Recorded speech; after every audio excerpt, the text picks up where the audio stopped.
Hey everyone, and welcome back to the AI Tech channel. Today, we're diving into a truly disturbing story that's unfolding at the intersection of artificial intelligence and child safety. This isn't just about technology, it's about the very soul of our digital world. What happens when AI, a tool meant to improve our lives, is weaponized to create something so vile? Is this just the tip of the iceberg when it comes to AI ethics? Let's get into it. This is the story that could change everything. This is the story they don't want you to know. Europol just conducted a massive international operation, leading to the arrest of 24 individuals. Their crime? Distributing AI-generated child sexual abuse images. Yes, you heard that right.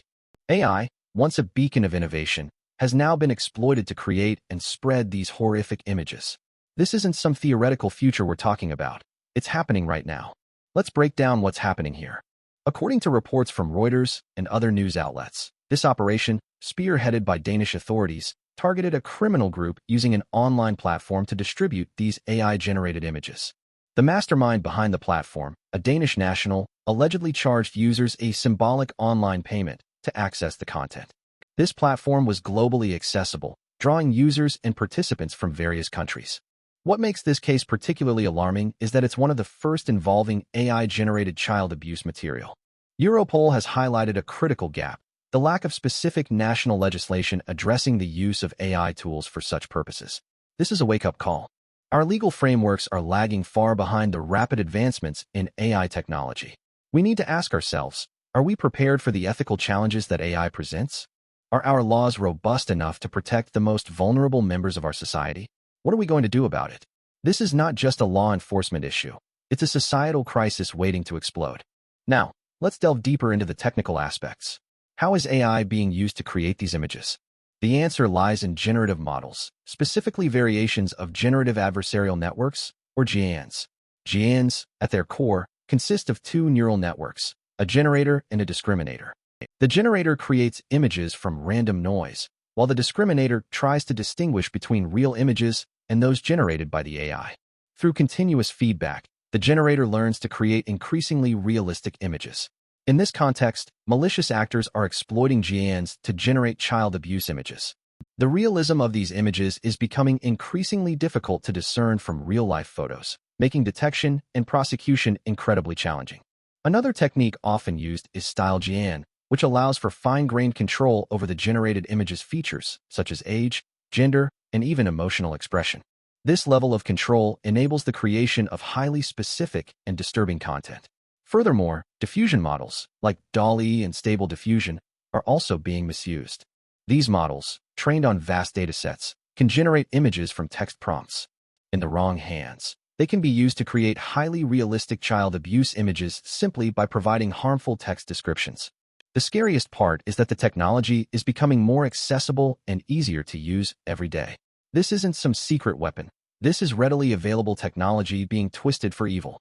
To understand the technical challenges involved, I recommend reading the paper GANs for Realistic Image Synthesis by Goodfellow et al. It provides a foundational understanding of how these networks operate and how they can be manipulated. What are the implications for the future? We need to understand the technology to fight it. The legal landscape surrounding AI-generated child abuse material is murky at best. As Europol pointed out, many countries lack specific laws to address this issue. This creates a legal vacuum that criminals can exploit.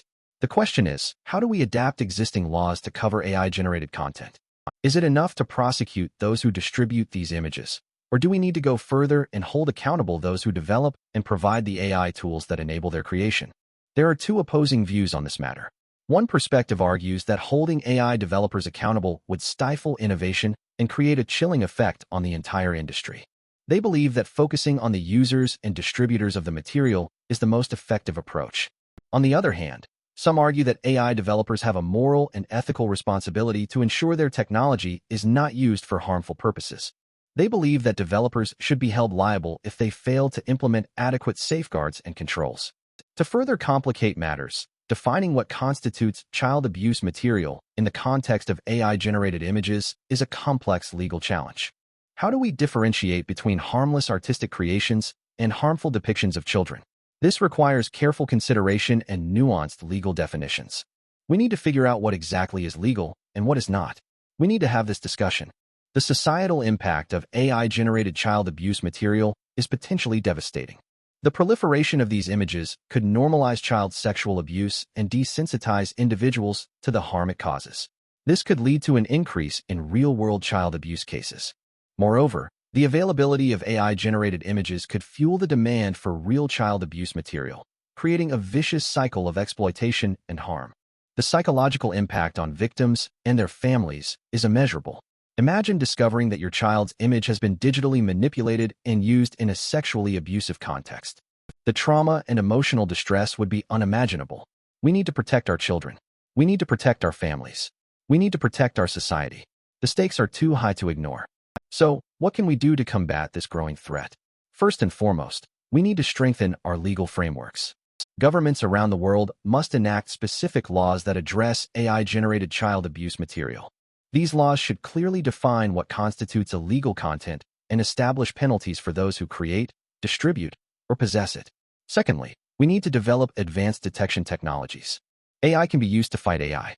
We need to invest in AI-powered tools that can automatically detect and flag AI-generated child abuse images. These tools should be integrated into social media platforms, search engines, and other online services. Thirdly, we need to promote ethical AI development. AI developers must prioritize safety and security when designing and deploying their models. They should implement safeguards to prevent their technology from being used for harmful purposes. Finally, we need to raise public awareness. Parents, educators, and community leaders need to be educated about the risks of AI-generated child abuse material. They need to be empowered to protect children from online exploitation. This is a call to action. We cannot stand idly by while AI is used to harm our children. We must work together to create a safer digital world for all. What do you think? How can we best address this issue? Let's start a conversation in the comments below. Don't forget to like this video and subscribe to the AI Tech channel for more insights into the world of artificial intelligence. Thanks for watching and stay vigilant.